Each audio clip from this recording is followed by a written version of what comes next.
নমস্কার বন্ধুরা, স্নেহার হেসেল ও জীবন কথা চ্যানেলে আপনাদের অনেক স্বাগত। আশা করি আপনারা খুবই ভালো আছেন।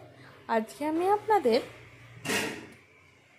খুবই সহজভাবে লাউ শাক ও বেসনের বড়া ও আলু দিয়ে একটি নিরামিষ রেসিপি করে দেখাবো।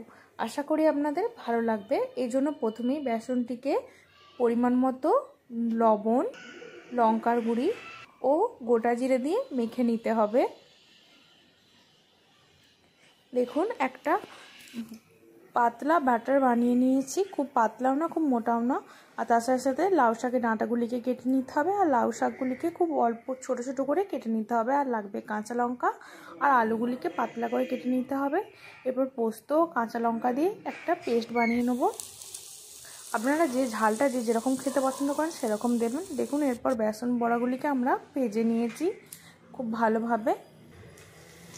এরপর কড়াইতে তেল দিয়ে তার মধ্যে শুকনো লঙ্কা, তেজপাতা, হিং ও পাঁচফোড়ন দিয়েছি।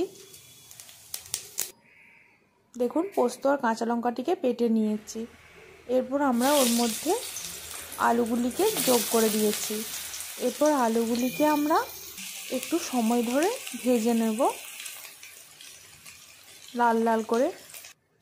তারপর আমরা এর মধ্যে লাউ শাকের ডাঁটাগুলিকে যোগ করে দেব। এরপর আমরা লবণ আর খুব অল্প পরিমাণে হলুদ দিয়েছি, যেহেতু পোস্ত তাই হলুদ বেশি দেওয়ার দরকার নেই। এরপর এগুলিকে আমরা খুবই কম সময়ের জন্য ভেজে নিয়ে এর মধ্যে লঙ্কার গুঁড়ি দিয়েছি। লঙ্কা গুঁড়িটিকে খুব ভালোভাবে মিশিয়ে নিয়ে আমরা পরিমাণ মতো জল দিয়ে দিয়েছি। জলটা একটু বেশি পরিমাণেই দিতে হবে, খুব বেশিও না, কারণ কি এর মধ্যে তো বেসন আছে, তো আলু জলটা যেহেতু নেবে টানবে। তারপর আমরা যখন আলু আর ডাঁটাগুলি সেদ্ধ হয়ে গেছে তখন আমরা এর মধ্যে শাকগুলি দিয়ে দিয়েছি, যাতে শাকগুলিও সেদ্ধ হয়ে যায়। যখন 90% সেদ্ধ হয়েছে তখন দিয়েছি।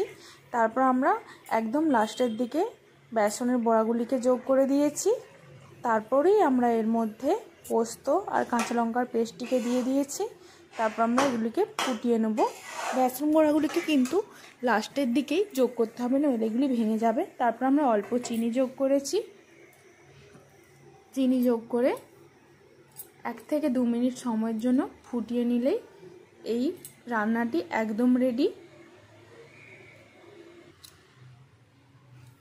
এভাবে আপনারা নিরামিষ দিনে এটিকে বানিয়ে দেখতে পারেন, খুবই ভালো লাগবে।